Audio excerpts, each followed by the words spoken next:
Oke, sudah jam 7.31 untuk sementara absensinya saya stop dulu ya. Yang galak nanti di akhir seperti biasa di akhir kuliah kita saya masukkan secara manual ya. Oke baik, Assalamualaikum warahmatullahi wabarakatuh. Cek sound, terdengar suaranya? Waalaikumsalam warahmatullahi wabarakatuh. Oke baik.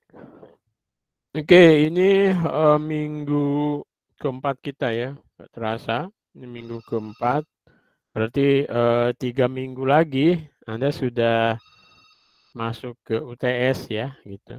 Jadi memang kuliah waktu itu terasa sangat cepat sekali ya, gitu. Kayaknya baru kemarin Senin, dan Senin lagi. Oke, artinya ya Anda harus terbiasa memang untuk ya belajar lebih cepat dari dosennya ya. Jadi pelajari saja materi-materinya itu, kan semua materi sudah ada di Google Class ya. Jadi silahkan dipelajari lah sampai untuk UTS ya gitu. Sampai ya kita ada di mekanika semua ya, sampai ke mekanika semua silahkan Anda pelajari gitu. Tidak harus ngurut saya gitu ya. Juga nanti di situ juga ada materi tambahan gitu, itu silahkan dipelajari ya. Oke baik, pada minggu keempat ini kalau Anda melihat RPKPS, kita masuk ke topik energi ya, kerja dan energi ya. Oke, saya share screen.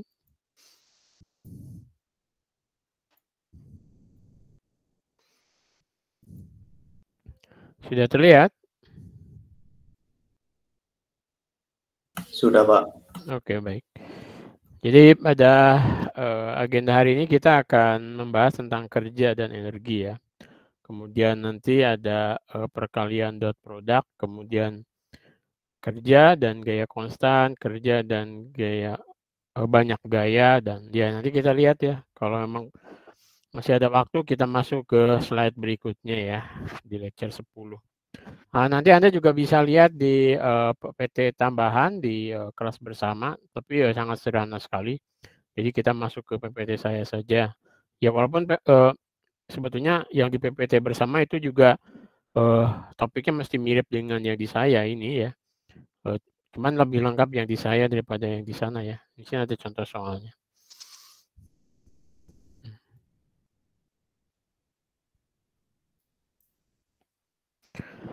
Oke, ya ini sudah tidak asing lagi bagi Anda ya, tentang kerja dan energi ya. Tapi yang harus Anda pahami bahwa definisi kerja, konsep kerja dalam fisika itu berbeda dengan konsep kerja di istilah keseharian kita ya. Karena kalau konsep kerja di keseharian kita, misalnya ketika kita memegang memikul misalnya beban, misalnya memikul ya 1 karung misalnya beras kita pikul, terus kita nggak bergerak, lama-lama kita juga merasa capek, lelah ya gitu. Lama-lama kita juga bisa ambruk dan ketindih oleh beras itu gitu. Artinya kita mengerahkan energi juga kan gitu. Nah, tapi dalam konsep fisika walaupun kita seharian mikul itu beras ya di pundak kita, itu tidak dibilang kerja gitu loh. Karena nanti kita lihat bahwa konsep kerja di fisika itu harus ada istilah gerak ya, ada istilah perpindahan posisi dari objeknya gitu ya. Oke, nah jadi memang kenapa konsep kerja dan energi kita bahas juga, nantinya itu konsep kerja dan energinya itu juga bisa dipakai sebagai alternatif untuk menyelesaikan kasus gerak ya. Kalau kemarin kita menyelesaikan kasus dinamika itu dengan 3 hukum Newton. Nah, sebetulnya penyelesaian konsep gerak yaitu ada dinamika gerak dari suatu objek itu juga bisa diselesaikan dengan konsep kerja gitu ya. Walaupun nanti kita lihat bahwa konsep kerja pun sebetulnya bisa diderivatifkan atau diturunkan dari hukum Newton ya gitu. Jadi konsep kerjanya di situ juga diderivatifkan dari hukum Newton sebetulnya. Oke. Nah, kemudian juga nanti konsep kerja itu juga banyak diaplikasikan dan konsep energinya terutama itu dalam termodinamika, kemudian juga Anda mungkin juga sudah pernah mendengar adanya mekanika kuantum ya kan. Di situ malah konsep geraknya diturunkan dari konsep energi ya gitu.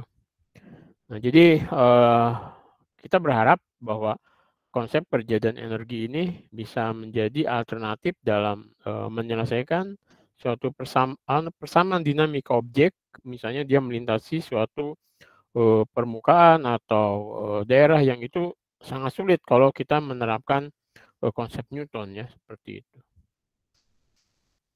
Seperti itu harapannya.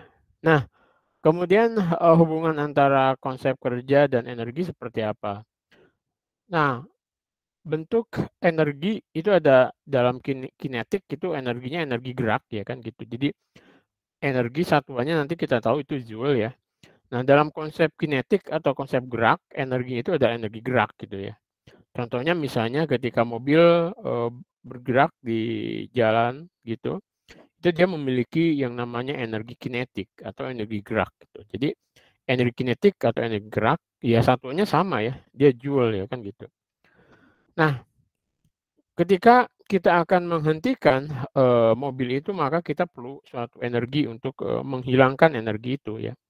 Tadi bisa dengan direm, bisa dengan ya macam-macam ya gitu untuk menghentikan mobil tersebut. Nah, kan tetapi ketika mobil bergerak dia punya energi kinetik.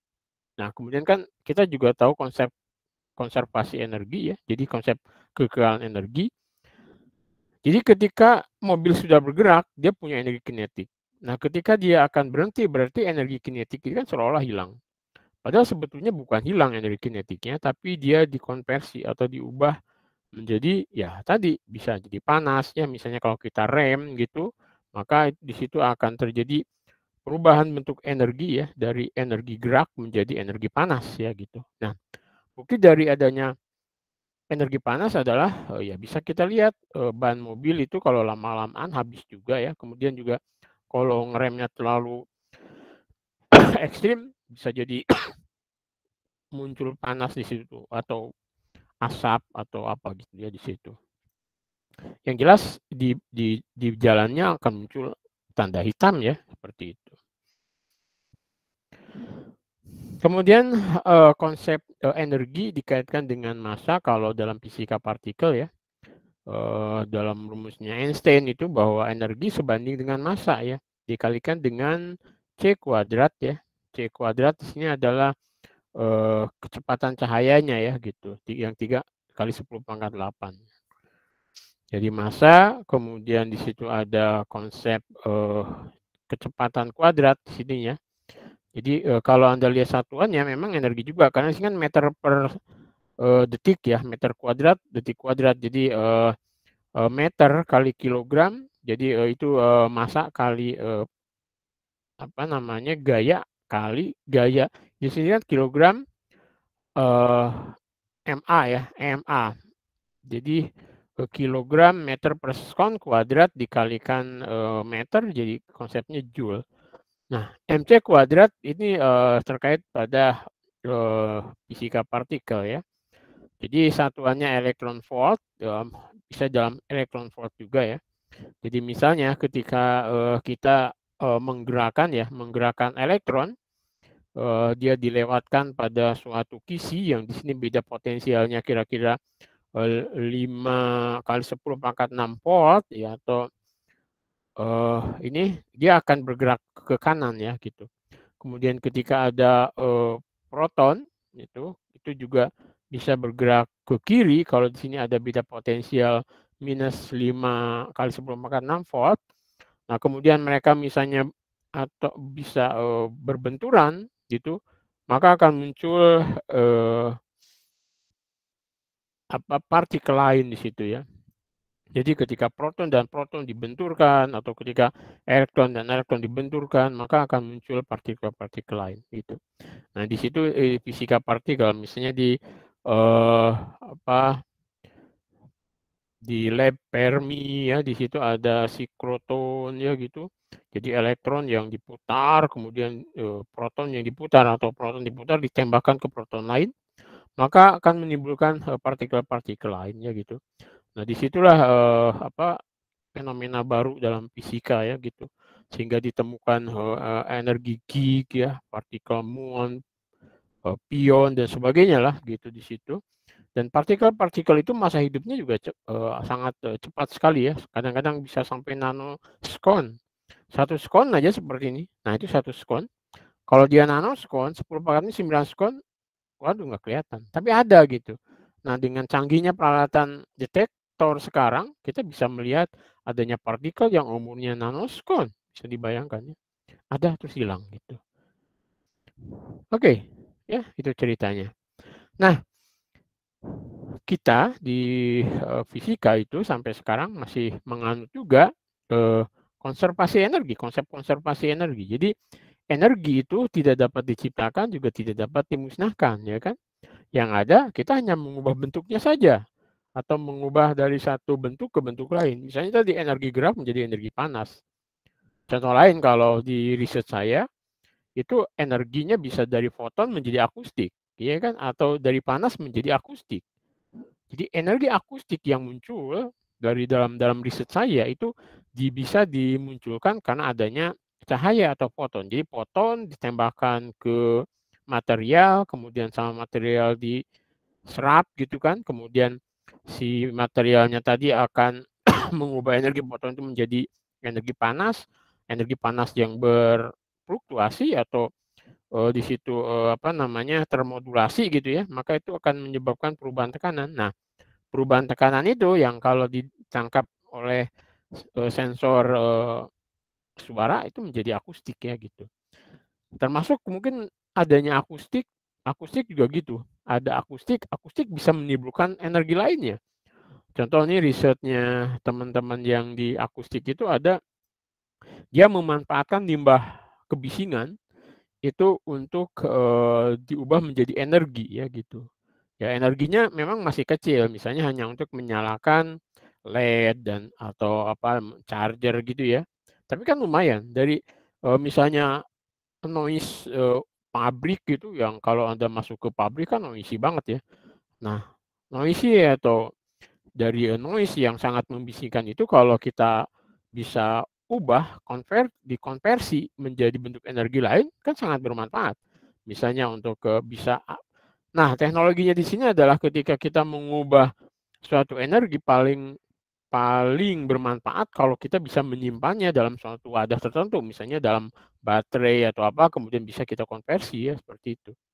Nah, itulah teknologi baterai, teknologi dan sebagainya ya gitu.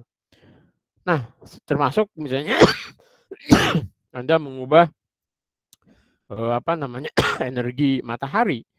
Energi matahari kan bisa kita fotonnya itu bisa kita ke energi matahari kita ubah bisa menjadi energi listrik dan sebagainya atau dari energi gelombang dan sebagainya ya. Nah, di situ teknologi yang masih harus kita apa namanya? Ya masih harus kita pelajari lah sebagai energi alternatif ya gitu. Oke, nah tapi konsep kelestarian ini perlu Anda hati-hati juga bahwa ya kita jelas tahu ketika tadi mobil itu memiliki energi kinetik kan bergerak, dia punya energi kinetik atau energi gerak. Kemudian ketika kita rem, maka energi geraknya hilang. Seolah-olah kan energi energi gerak di mobil hilang kan gitu. Ya memang hilang, tapi sebetulnya bukan hilang, tapi dia dikonversi ke energi panas kan gitu. Nah, jadi istilah tetapnya lestarinya adalah ketika energi mobil tambah energi yang hilang tadi itu tidak akan sama gitu loh. Jadi kalau energi kinetiknya adalah 200 joule, maka akan dikonversi ke energi yang panas pun juga harus 200 joule gitu istilahnya. Jadi kalau ada sumbernya adalah 5 joule, maka energi yang ubah pun 5 joule gitu. Nggak mungkin asalnya 5 joule menjadi 10 joule. Itu namanya tidak tetap gitu. Berarti ketika ada 5 joule menjadi 10 joule harus ada energi lainnya 5 joule dari luar kan gitu. Jadi disinilah konsep apa konservasi energinya di situ. Nah, kemudian orang filsuf juga mengait-ngaitkan ini dengan adanya negeri akhirat dan sebagainya kan. Kalau kita sekarang percaya tentang konservasi energi, masa kita nggak percaya tentang adanya negeri akhirat kan gitu. Kenapa? Karena kita sekarang gerak nih, gerak. Terus kita mati gitu. Nah, kalau kita percaya konversi energi setelah mati, terus apa kan gitu? Nggak mungkin kan energinya hilang, mati gitu. Nah, berarti ada di situ ada nanti perubahan energi dari kita hidup menjadi ya nggak tahu. Tapi yang jelas mesti ada sesuatu di situ gitu. Jadi agak aneh juga kalau kita meyakini adanya konservasi energi tapi nggak meyakini adanya negeri yang lain setelah kita mati itu kan gitu. Nah, kalau kita dibawa ke situ bisa juga. Tapi oke, kita batasi pembahasan kita hanya di fisika. Konservasi energi menurut fisika yaitu tadi sistemnya itu harus terisolasi kan gitu. Jadi isolasi itu artinya dalam ketika mobil jalan raya itu kita isolasi gitu. Sehingga ketika mobilnya bergerak, kemudian di situ jalan rayanya jadi panas, maka perubahan dari energi gerak menjadi panas itu harus tetap gitu loh. Kalau asalnya mobilnya bergerak dengan kecepatan 5 joule dengan energi 5 joule, maka nanti ketika berhenti itu juga panas yang muncul itu harus 5 joule gitu loh. Nggak mungkin nanti akan bertambah kan. Kecuali Anda sendiri juga menutup jalan raya itu gitu ya gitu. Nah, ketika Anda mukul-mukul jalan raya itu berarti selain energi mobil ada nutup-nutup jalan raya tambah itu gitu ya. Oke, seperti itu ya. Nanti juga ada mobil rem, udara dan sebagainya. Nah, konsep ini yang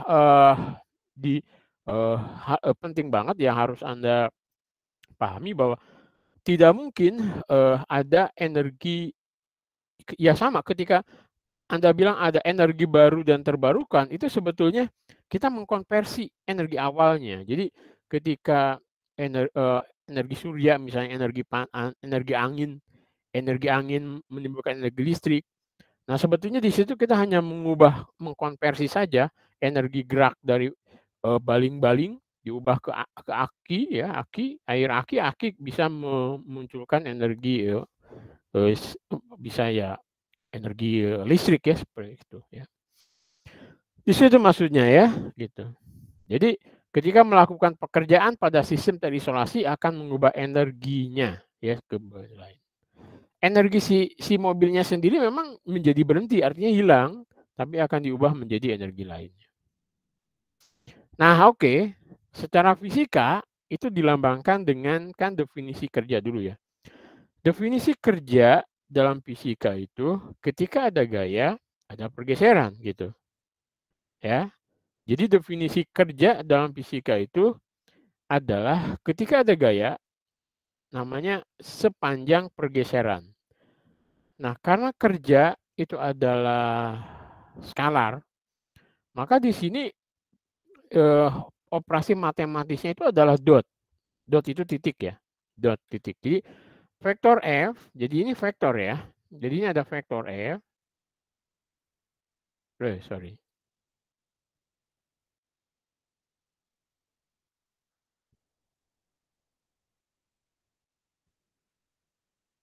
Nah, oke lah ini.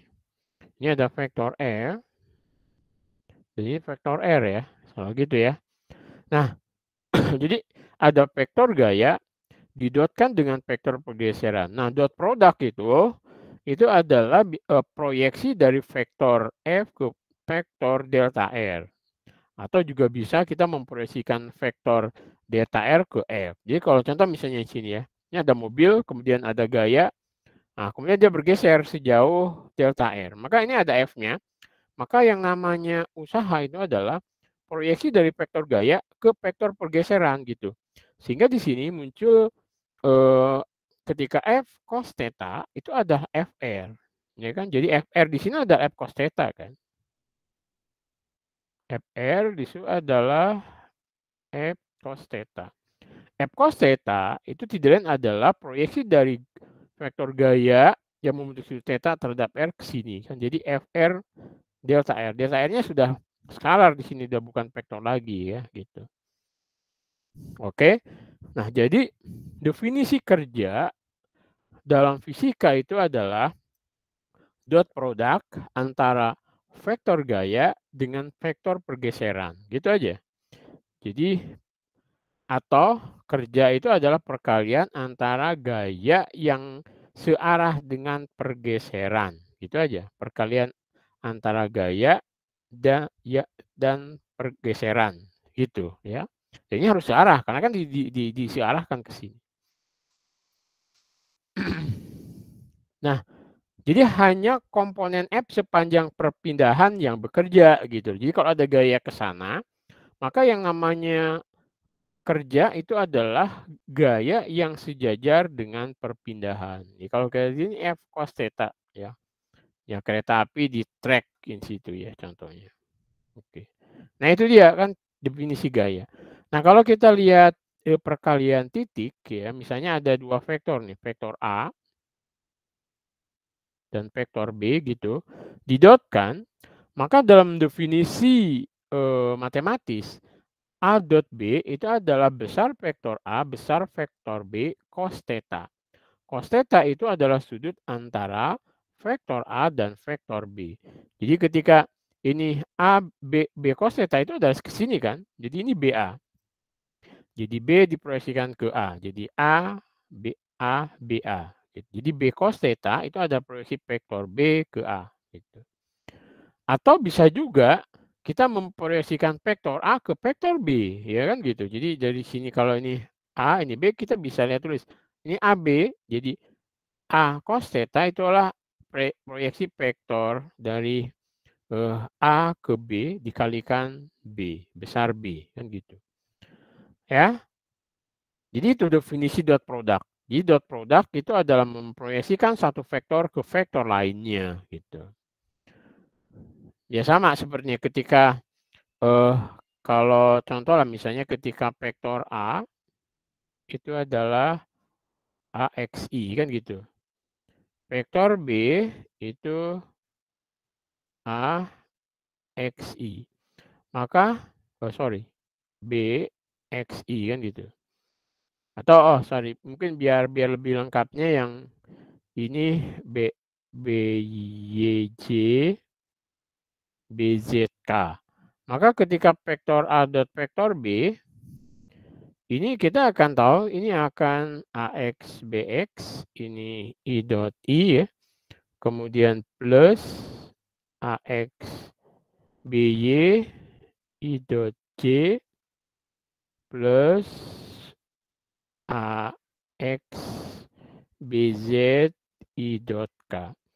I dot I itu adalah cos 0 itu 1 ya. Ini menjadi AX BX ya kan. Sedangkan I dot J itu akan sama dengan 0. I dot J juga sama dengan 0. Jadi ini menjadi AX BX gitu. Iya kan? Nah, sama ya. Jadi dan sifat dot product itu ini. Jadi A dot B itu sama dengan B dot A. Q-nya besaran skalar, A dot B itu sama dengan Q B dot A atau B Q A itu sama. Nah, kalau C-nya itu vektor, maka A dot B plus C itu sama dengan A dot B plus A dot C. Nah, jadi hasil perkalian dari titik tegak lurus, vektor tegak lurus itu adalah 0. Itu di sini ada buktinya enggak ya? Nah, di sini ada. Oke, nanti kita lihat. Nah, dalam perkalian titik ini misalnya, I dot I, J dot J, K dot K sama dengan 1. Kenapa? Ya, Anda lihat I dot I itu kan besar vektor I, cos 0. I dot I kan cos 0 kan 1 ya, berarti ini 1. Begitu juga J. Tapi kalau ini I dot J, ini besar I, 1 besar J 1, sudutnya 90 kan? Sudut 90 cos 90 kan adalah 0. Begitu juga dengan J dot K kan? Ini besar J, besar K, sudutnya 90. 0 juga kan? K dot I juga begitu ya. Gitu. Oke ya. Jadi dalam dot product dua vektor yang saling tegak lurus mesti dia 0 kan gitu. Kalau dia saling tegak lurus mesti dia 0. Ya, gitu. Misalkan kita punya vektor ini vektor A. Ini gitu ya. Vektor satuannya ini vektor B, I, C, dan K. Maka kita lihat kalau A dot B, vektor A dot vektor B, maka ini 1 kali 4 I dot I, 1 kali 4 plus ini adalah 2 kali min 5 I J dot J juga 1 ya, plus 3 kali 6 kalikan 1, jadi 12. A dot A ini adalah 1 kali 1 plus 2 kali 2 plus 3 kali 3, 14. B dot B itu adalah 4 kali 4 plus min 5 kali min 5 plus 6 kali 6 ya, 77. Kayak gitu ya, mudah kan? Nah, sifat perkalian titik ini kita lihat besarnya. Besarnya A kuadrat itu dilihat adalah A dot A sebetulnya kan. A dot A itu adalah kalau A-nya misalnya hanya 2 dimensi nih, AXI plus AYJ, kemudian yang satunya AXI plus AYJ, maka ini kita lihat ini dot ini, I dot I, ini adalah I dot J ini akan 0 kan. Ini dan ini adalah akan 0 juga. Jadi kita lihat ini adalah AX kuadrat plus AY kuadrat. Begitupun kalau 3 dimensi berarti tambah AZ kuadrat ya kan gitu. Jadi dari Pitagoras ya, teorema Pitagoras ya. Nah, kemudian sifat perkalian titik kita lihat komponennya. A itu bisa kita nyatakan dalam koordinat Kartesian itu AXI plus AYJ plus AZK kan gitu. Atau kita bisa menyatakannya dalam AX, AY, dan AZ. Nah, AX itu tidaknya adalah A dot I, ya kan gitu. Sehingga kalau kita lihat vektor A, itu kan AXI, plus AYJ, ya ini sini ya. Salah saya. Kalau kita vektor A dot vektor I gitu ya, maka kita lihat di sini. Ini AX I dot I plus AY J dot I kan plus AZ K dot I. Yang ini akan 0, yang ini akan 0. Sehingga ini tinggal AX-nya saja gitu. Jadi vektor A dot I itu akan AX gitu. Sedangkan AY itu vektor A dot J. Sedangkan AJ itu vektor A dot K. Jadi kalau kita ingin memproyeksikan sebuah vektor, maka vektor itu tinggal kita dot produkkan aja dengan vektor satuan. Misalnya BX itu adalah vektor B dot I. BY itu vektor B dot J. Dan seterusnya ya gitu. Seperti itu ya. Jadi komponen gitu. Jadi kalau kita ingin mencari AX itu tinggal A dot I. AY itu adalah A dot J. AZ adalah A dot K. Gitu kan. Nah kemudian kita lihat derivatifnya. Jadi kalau ada kita menderivatifkan dot produk dari dua buah vektor, misalnya A dot B gitu kan, A dot B. Kita derivatifkan ini terhadap waktu. Maka kita sama aja dengan menderivatifkan vektor A ke T didotkan dengan B gitu. Ini vektor ya. Ini vektor. Ini vektor, ini vektor. Itu sama. Atau jadi kalau ini seperti ini kita derivatifkan A ke T dot B plus vektor A dot vektor B ke T. Gitu. Ya. Misalnya kita ingin menerapkan ini. Ini adalah derivatif dari V kuadrat ke T. Kan gitu. Maka kita bisa V kuadrat itu adalah vektor V dot vektor V kan vektor kecepatan ya. Maka kita bisa menuliskan ini dv dt dot V ini vektor ya, vektor. Nah, ini adalah kita tahu tadi bahwa A dot B sama B dot A berarti dv dt dot V itu sama dengan juga V dot dv dt. Sehingga dv dt tidak adalah vektor A. Sehingga ini sama dengan 2 V dot A. Gitu. Nah, dalam gerak melingkar beraturan, gerak uniform cycle motion ya, gerak melingkar beraturan itu, maka ingat V dan A-nya kan digerak lurus. Anda masih ingat kemarin? Kalau ini bergerak melaturan ya, ke sana ada V, ke sana ada A. Percepatan sentripetalnya Anda masih ingat? Ini V, ini A. V dan A-nya dalam gerak melingkar beraturan itu kan tegak lurus, sehingga nanti derivatif 2 ke waktu dari V kuadrat itu sama dengan 0. Karena V dan A-nya saling tegak lurus kan gitu. Nah, kembali kita ke definisi kerja ya. Kita kembali ke definisi kerja. Usaha atau W biasanya work gitu, kerja ya. Usaha dari gaya F yang bekerja sepanjang perpindahan delta R, ini ada gayanya vektor. Kemudian delta R-nya itu juga vektor ya. Adalah ya. W itu sama dengan F dot dr. Jadi ini adalah atau definisi lain tadi bahwa kita memproyeksikan vektor F ke arah delta R. Kalau ini sudutnya theta misalkan. Nah, maka kok belum. Maka kita bisa melihat ini kalau sudutnya theta ini besarnya F. Kemudian ini cos theta kan gitu. Dikalikan besarnya delta R gitu. Iya kan? Jadi ini besarnya F cos theta, jadi kita proyeksikan dia ke sini, dikalikan besar delta R. Jadi ini adalah F delta R cos theta. Yang gitu. F besarnya F, besarnya delta R cos theta. Jadi ada pergeseran ya gitu. Itu namanya kerja yang diberikan. Nah ini contoh misalnya ya.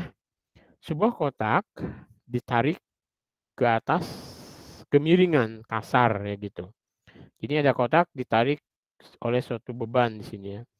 Mu-nya lebih besar 0 ya. Dengan susunan tali katrol seperti ditunjukkan bawah ini ya. Jadi benda ini ditarik gitu oleh melalui tali lewati katrol di sini ya. Berapa banyak gaya yang bekerja bekerja di kotak? Berapa banyak gaya yang bekerja pada kotak? Yang bekerja tadi istilah kerja dalam fisika itu adalah ketika gayanya itu ada komponen ke arah geraknya, iya kan gitu. Ya mungkin kerja yang ada di kotak itu bisa kita lihat nih ya. Ada pertama gaya berat tentunya kan. Kemudian ada gaya normal juga ke sana. Kemudian ada gaya gesek juga ke sana karena gerak benda ke sana ya. Gitu. Ini ada gaya ke sana, gaya berat ya. Gitu. Nah, kita bisa lihat dari sini ya. Yang sejajar dengan yang tadi kalau gayanya itu tegak lurus terhadap geraknya atau pergeserannya kan pergeseran mesti ke sana. Itu kan kerjanya akan nol, artinya tidak bekerja. Nah, kalau kita perhatikan di sini, ini ada tiga gaya yang ada pada kotak ini, N, kemudian W ya, kemudian gaya gesek.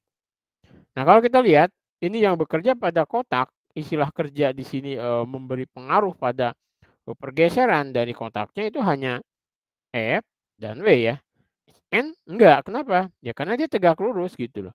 Sehingga ketika kalau ini ada T di sini ya, ada T, ketika N dot T itu mesti 0 kerjanya, ya kan? Tapi kalau W ini akan ada gitu, F juga. Sehingga di situ ada 2, akan 2. Nah, iya seperti ini. Jadi ini ada MG ke sini, kemudian ada gaya, ini namanya free body diagram, diagram benda bebas gitu. Jadi ini ada R atau gaya gesek, kemudian ini ada T, gaya tarik, kemudian ada gaya normal, dan kemudian di sini ada gaya berat. Nah, kalau ini sudutnya theta, ini juga akan theta. Jika ini ada proyeksi ke sini kan, yaitu sebesar mg sinus theta, iya kan, ke sana. Sehingga T dipengaruhi oleh mg sin theta dan juga oleh gaya F. Tidak dipengaruhi oleh N, ya kan gitu. Walaupun nanti ya N itu juga menyumbang di sini kan nanti ya di sini dia juga menyumbang ke gaya gesek sebetulnya.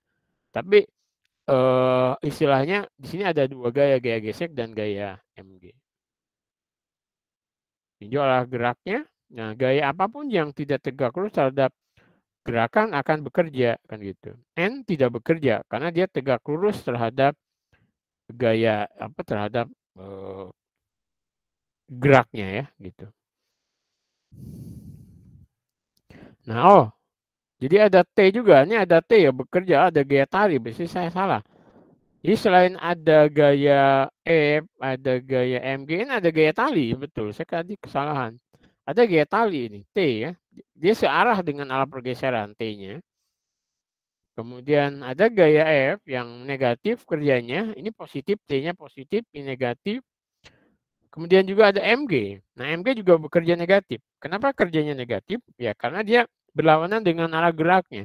Sehingga kalau nanti didotkan, cos-nya itu 180 gitu. Ya kan? Jadi kalau sejajar itu sudutnya kan 0, berarti cos 0, 1. Tapi kalau dia berlawanan itu sudutnya 180, sehingga cos 180 minus. Jadi F melakukan kerja negatif, MG juga melakukan kerja negatif, T melakukan kerja positif, sementara N itu adalah 0 ya, tegak lurus. Sehingga ada 3 ya gitu. Jadi ada 3 gaya yang bekerja pada kotak ini. Saya terima ya. Gitu. Nah, contoh lainnya, misalnya ini ada gaya F 100 Newton, ya. Dia mendorong kotak melintasi lantai tanpa gesekan sejauh 5 meter. Jadi ini tanpa gesekan, artinya licin sempurna. Nah, kalau licin sempurna berarti gaya yang bekerja pada kotak itu hanya gaya F aja di situ, ya kan? Gitu. Ini hanya gaya F aja di sini.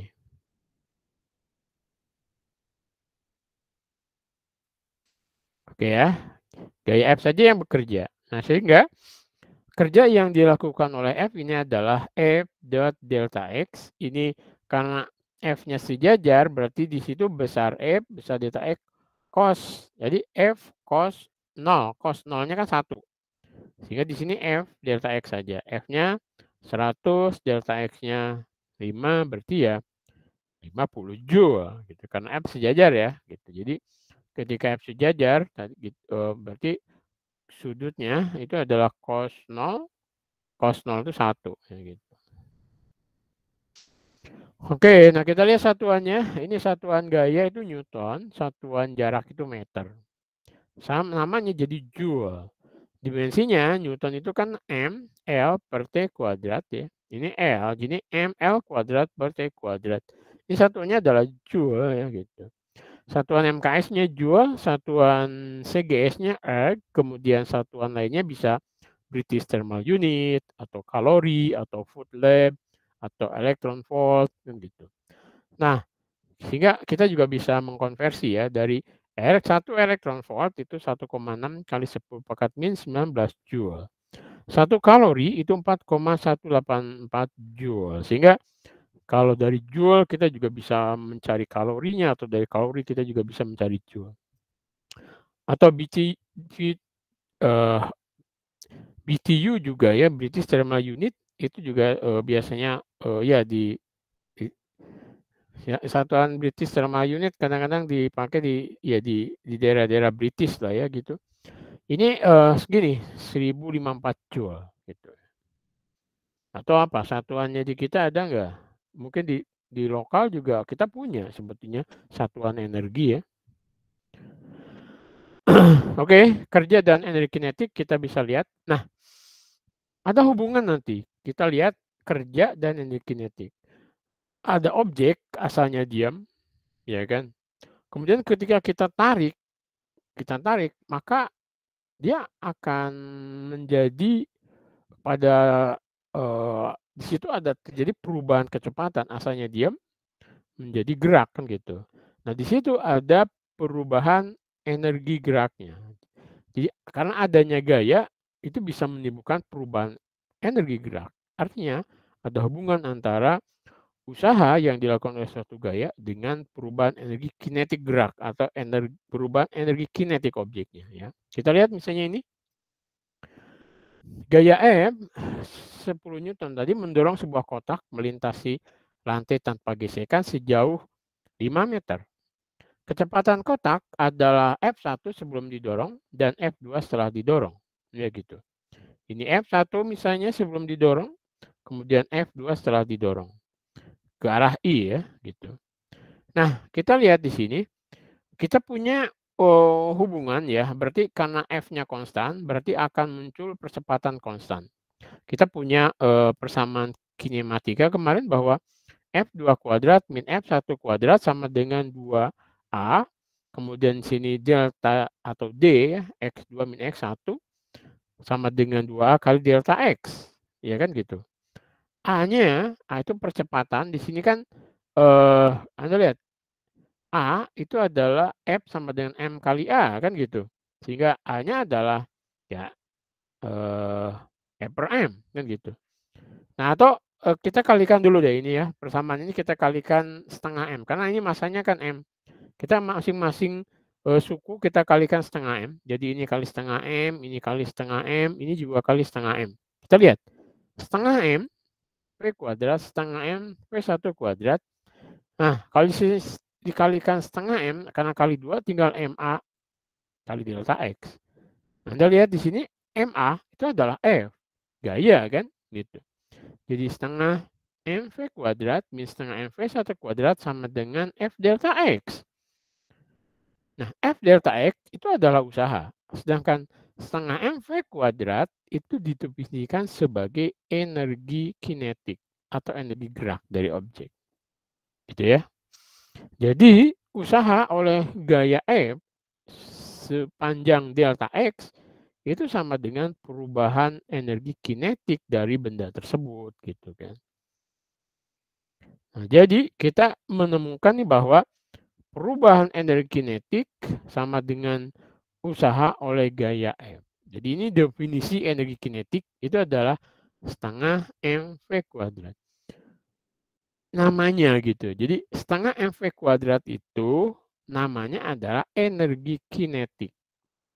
Nah, energi kinetik itu satuannya apa? Joule gitu. Nah, jadi ini teorema kerja yang perlu Anda perhatikan bahwa usaha itu sama dengan perubahan energi kinetik. Ini namanya teorema energi kerja ya atau energi kinetik. Usaha itu sama dengan perubahan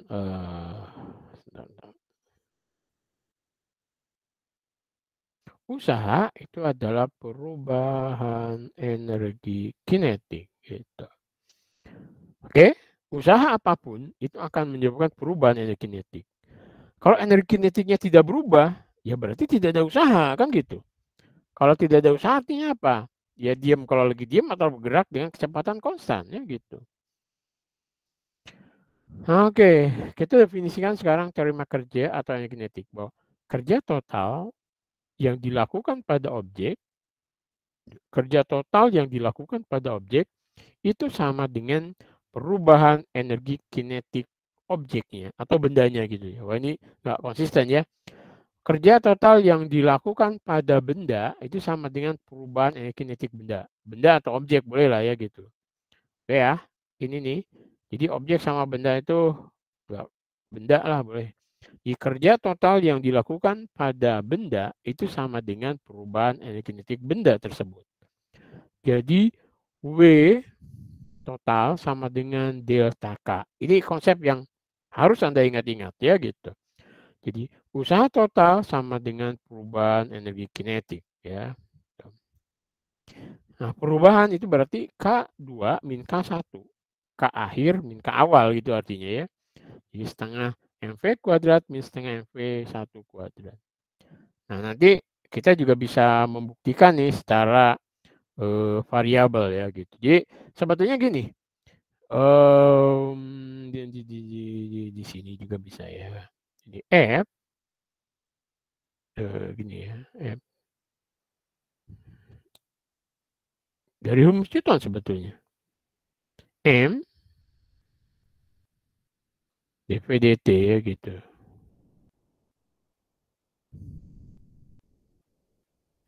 Ya kan? M dV dt itu kita bisa menuliskan dx dt kan gitu. Sama kan? Dx dt-nya bisa tidak mempengaruhi apa-apa. Nah, dx dt itu tidak lain adalah V dx kan gitu. Nah, kali dx ini adalah f dx mv dv kan gitu.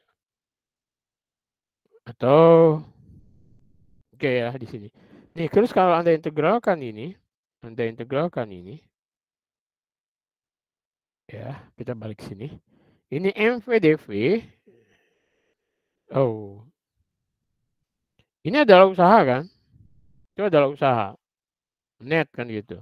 Nah, mv dv ini kalau Anda integralkan, integral mv dv ini adalah ini dari V1 sampai V2 ini kan adalah setengah MV kuadrat dari V1 sampai V2 atau setengah MV2 kuadrat min setengah MV1 kuadrat yang tidak lain adalah ini kan gitu. Nah, sementara integral f df itu kalau f-nya konstan itu akan jadi dx. Ini tidak adalah work gitu. Ya, udah selesai situ ya. Nanti juga kita akan bahas ya. Oke. Nah, kita sekarang lihat contohnya ya. Kerja dan energi ya. Dua balok memiliki massa M1 dan M2 gitu kan.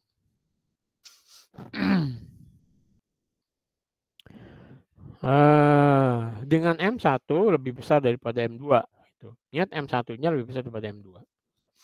Nah, mereka meluncur di atas lantai tanpa gesekan dan memiliki energi kinetik yang sama ketika mereka menghadapi lintasan yang kasar, yang panjang ya.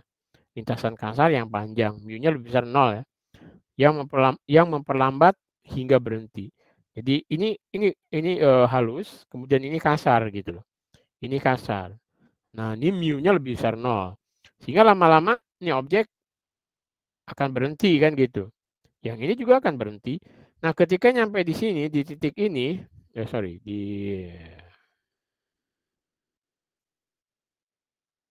Nah, ketika dia nyampe di ketika M1 di sini, M2 di sini, ini memiliki energi kinetik yang sama gitu loh. Energi kinetiknya sama, entah gimana ceritanya, energi kinetiknya sama. Kemudian maka di sini dia akan, karena ada gaya gesek, menyebabkan dia akan berhenti. Nah, ingat M1 itu lebih besar daripada M2. Mana yang akan melangkah lebih jauh sebelum berhenti?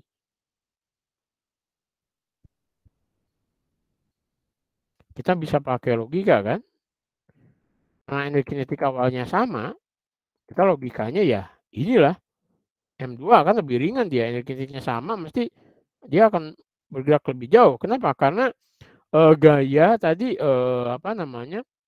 kerja itu kan itu F sebanding dengan X ya, F delta X atau delta D itu sebanding dengan energi ya. Nah, energi kinetiknya sama, akhirnya diam, ya mestinya ya massa yang lebih ringan itu akan lebih jauh gitu kan, karena energi kinetiknya sama gitu. Itu logikanya. Tapi artinya logika kita jawabannya itu yang B gitu. Tapi kita bisa lihat jawabannya ya. Solusinya ini ada gaya-gaya yang bekerja pada massa itu ya. Ini ada N ke sana gaya normalnya, kemudian ini Mg, kemudian ini gaya gesek ya ke sana. Gerak bendanya ke sana. Nah, teorema usaha energi mengatakan bahwa objek apapun usaha totalnya itu sama dengan perubahan energi kinetik. Kemudian dalam contoh ini satu-satunya gaya yang bekerja itu adalah gaya gesek. Ya. Karena N dan Mg ini saling tegak lurus kan gitu. Jadi dia tidak melakukan kerja lah. Di sini yang kerja hanya gaya gesek saja. Nah, kerja total yang dilakukan untuk menghentikan kotak tersebut adalah minus kan. Kerjanya minus. Kenapa? Karena arah gayanya berlawanan dengan arah gerak bendanya. Sehingga di situ minus F kali D. Kan gitu. D ini kan jaraknya, jarak dari awal sampai berhenti minus FD. F-nya adalah mu kali N, N-nya N-nya sama dengan Mg kan. Jadi minus mu Mg kali D, dia jaraknya ke sini. Gitu. Oke. Kerja ini menghilangkan energi kinetik yang dimiliki oleh kotak, kan gitu. Di sini W net-nya itu adalah K2 min K1 sama dengan K2-nya akhirnya kan kotak berhenti ya. Berarti dia 0 ya. Ya, minus K1. Jadi W net itu minus K1. W net-nya itu adalah min mu MGD, sedangkan ini min K1. K1 itu K ketika awal di sini. Jadi kerja total yang dilakukan untuk menghentikan kotak itu adalah ini. Nah, kerja ini menghilangkan energi kinetik yang dimiliki kotak. Sehingga W net itu adalah 0. Kan akhirnya 0, energi kinetiknya ini min K1. Nah, ini sama untuk kedua kotak. Kan K1-nya itu sama untuk kedua kotak. Itu artinya apa? Min mu MGD 1 gitu. Ini sama dengan min mu M2GD2 kan gitu. Ingat yang kotak 1 itu kan mu M1GD1. Itu sama dengan K1. Kemudian kotak kedua itu mu M2GD2. Itu juga sama dengan K1. Ya kan energi kinetiknya sama tadi. Berarti kan mu M2GD2 sama dengan mu M1GD1. Kan gitu. Nah, sehingga kita bisa menuliskan M2D2 sama dengan M1D1. Kan gitu. Nah, untuk M1 yang sehingga D2 itu sama dengan M1 M2 per D1. Kan gitu. Kalau M1-nya lebih besar, maka D2-nya akan lebih kecil kan gitu. Sehingga M1 karena M1 lebih besar daripada M2 ya kan, kita dapatkan bahwa D2 itu akan lebih besar daripada D1 kan gitu. Jadi M2 akan bergerak lebih jauh daripada massa M1. Nah, jadi ini adalah M1-nya bergerak ke sini, M2-nya akan lebih jauh. Ya logikanya gitu. Karena dia sama-sama awalnya energinya sama, maka ketika yang lebih ringan dia akan lebih jauh. Ya, ya sama ketika Anda melempar objek ya. Objek yang misalnya Anda melempar kelereng, ya dengan gaya yang sama Anda lempar kelereng, dengan Anda melemparkan atau mendorong stum, itu bisa Anda lihat. Stum mungkin nggak akan bergerak, tapi kalau kelereng jauh ya. Gitu. Ekstrimnya gitu. Ya. Nah oke, aplikasi sederhana kerja yang dilakukan oleh gravitasi pada benda yang jatuh. Gitu. Ini ada berapa kecepatan suatu benda setelah jatuh pada jarak h dengan asumsi benda itu awalnya diam. Nah, ketika benda awalnya diam, ya energi ya nanti kalau Anda sudah bicara masalah energi potensial juga, jadi ada perubahan energi potensial dari tinggi ke rendah, maka energi kinetik dari rendah ke tinggi. Anda lihat ya. Jadi ketika di sini kan awalnya energi kinetiknya 0, tapi ketika di sini ini energi kinetiknya menjadi bertambah. Nah, berarti kan ada penambahan energi kinetik mesti pengurangan energi potensial, karena energi itu kan tadi tidak bisa diciptakan dan dimusnahkan ya gitu. Nah, sama di sini juga. Nah, kita bisa lihat ya nanti kalau kita sudah bicara masalah energi potensial ya. Nah, kalau kita lihat dari persamaan tadi, W gravitasi di sini kan. Ini ada gravitasi nih. Objek asalnya diam, kemudian karena gravitasi dia akan jatuh ke sini. Kalau ke atas itu J, nah Anda lihat delta R-nya itu dia arahnya ini ke sini, minus I ya kan gitu.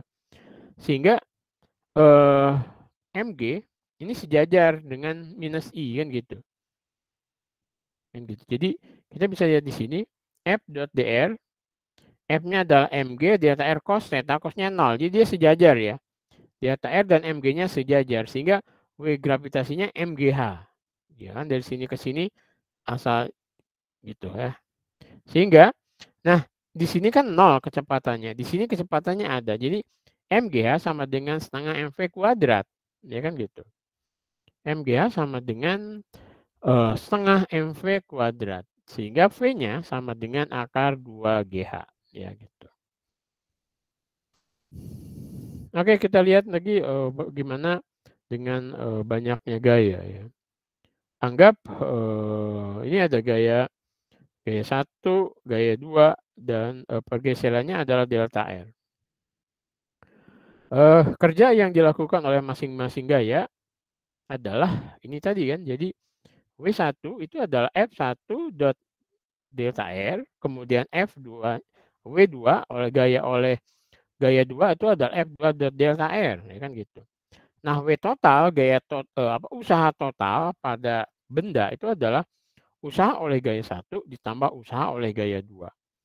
Usaha oleh gaya 1 itu adalah ini kan, F1 dot delta R, usaha oleh gaya 2 adalah F2 dot delta R.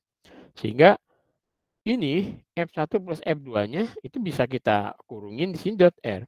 Nah, F1 plus F2 itu adalah gaya total yang bekerja pada objek tersebut didotkan dengan delta R. Nah, ini yang penting adalah bahwa ketika banyak gaya yang bekerja pada benda atau objek, kemudian objeknya bergeser, maka usaha total yang pada benda tersebut adalah gaya total yang bekerja pada benda tersebut didotkan dengan pergeserannya gitu kan. Ini dia. Ini adalah hal penting yang harus Anda perhatikan ya.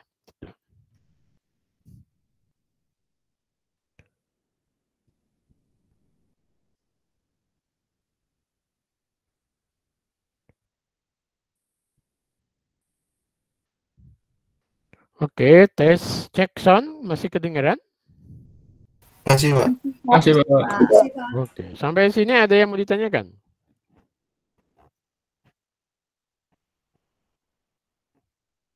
Sepertinya tidak, Pak.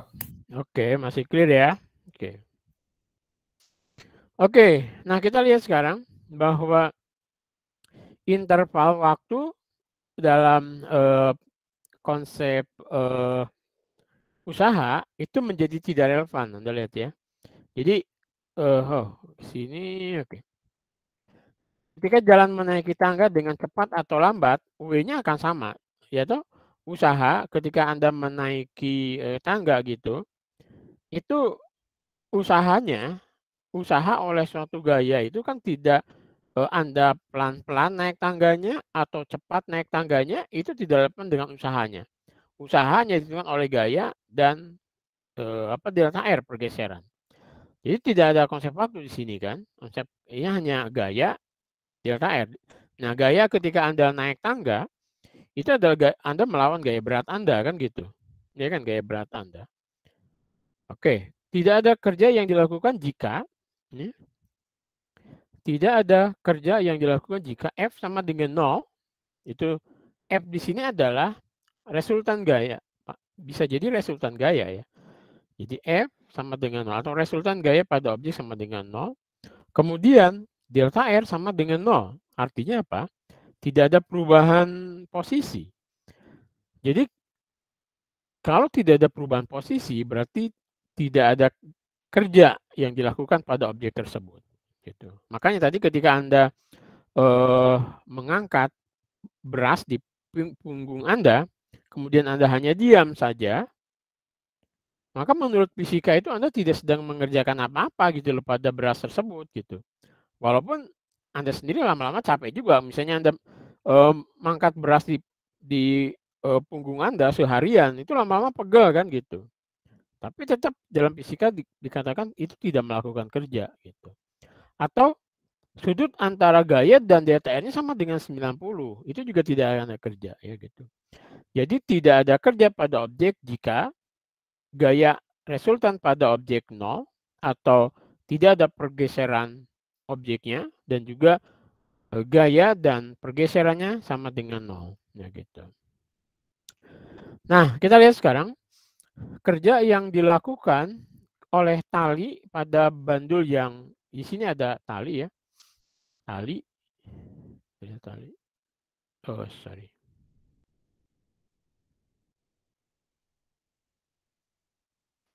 Di sini ada tali ya.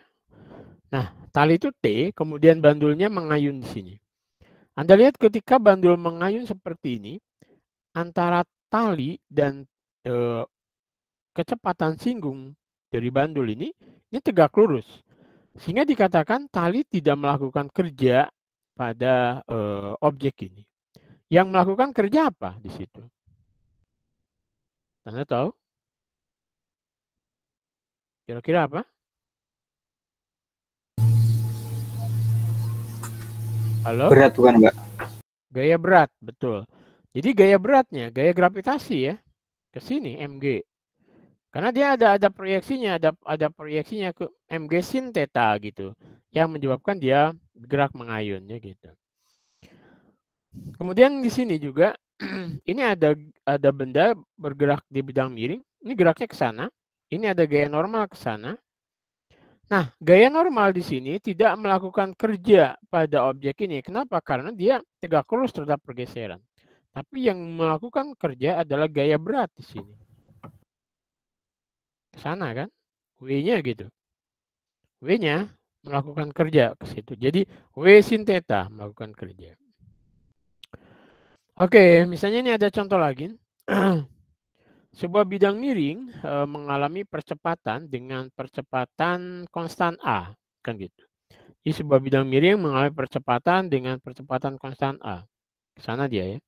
Sebuah kotak yang bertumpu pada bidang tersebut ditahan oleh gesekan statis. Berapa banyak gaya yang bekerja di balok tersebut ya? Sebuah kotaknya itu balok ini mungkin maksudnya ya, sebuah balok yang bertumpu pada bidang tersebut ditahan oleh gaya gesekan statis. Berapa banyak gaya yang bekerja pada balok tersebut? Anda lihat ini ada bidang ya ditarik dengan percepatan A konstan ke sana. Ini ada balok di sini atau kotak dan dia masih diam karena ada gaya gesek statis. Kalau gaya gesek statis karena benda ke sana mesti ke sana kan? Ke sana dia. Oke. Kemudian ada gaya apalagi, ini ada gaya berat ya ke sana, ada W. Kemudian ada N ke sana. Nah, di sini berapa banyak gaya yang bekerja? Kalau kita lihat, oh ya, yang tidak, ya ini gerak bendanya ke sana. Berarti ini adalah F sama N. W-nya enggak ya? Kenapa? Karena W-nya ini tegak lurus terhadap ini kan gitu. Oke, kita lihat, jadi ada 2.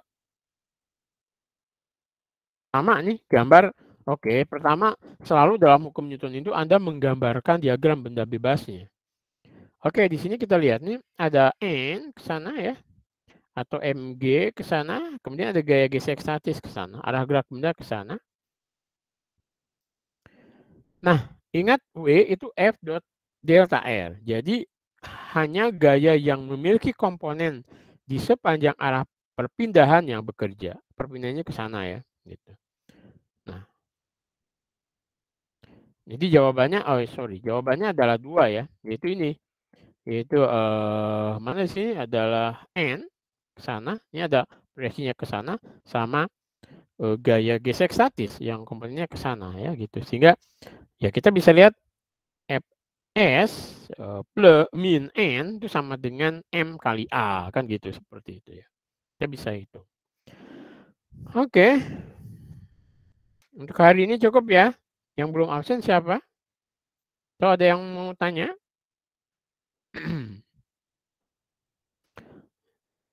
Silakan kalau mau absen.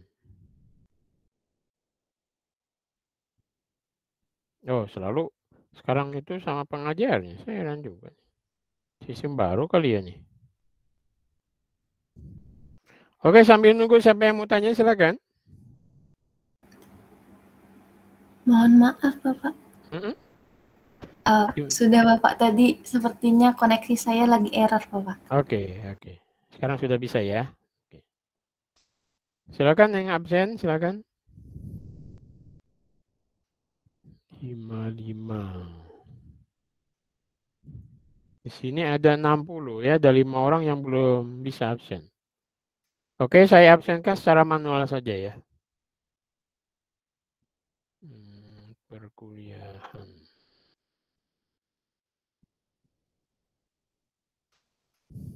Fisika dasar. Siapa yang belum absen nih? Salsabila? Dini Ramadhani, Bapak. Siapa? Dini Ramadhani. Nomor berapa? Oh, ini. Oke, nomor 10. Oke, siapa lagi? Fauzi Ilyas Yatmawan, Pak. Nomor berapa, Mas? Oke, nah, ya. itu. Nomor 15. Siapa lagi? Marcela Devi. Safira. Oke, nomor berapa, Mbak? Satu-satu. Halo? Halo? Permisi, Bapak. Saya juga masih belum bisa absen. Iya, siapa? Sabita Salsabila, Bapak. Sabika Salsabila. Nomor berapa, Mbak? Oke, Nomor 53. Nomor 53. Iya, Bapak. Terima kasih. Oke, iya. Siapa lagi yang Maaf, saya juga Marcela Devina nomor 38. 38, oke. Terima kasih, Pak. Ya, siapa lagi? Salsabila Audrey, Pak, tadi di atas. Bagian atas. Salsabila Nomor Audrey, 2. oke. Iya. Ya, Siapa lagi? Pak. Ya. Ini siapa lagi yang belum? Oke, sudah semua?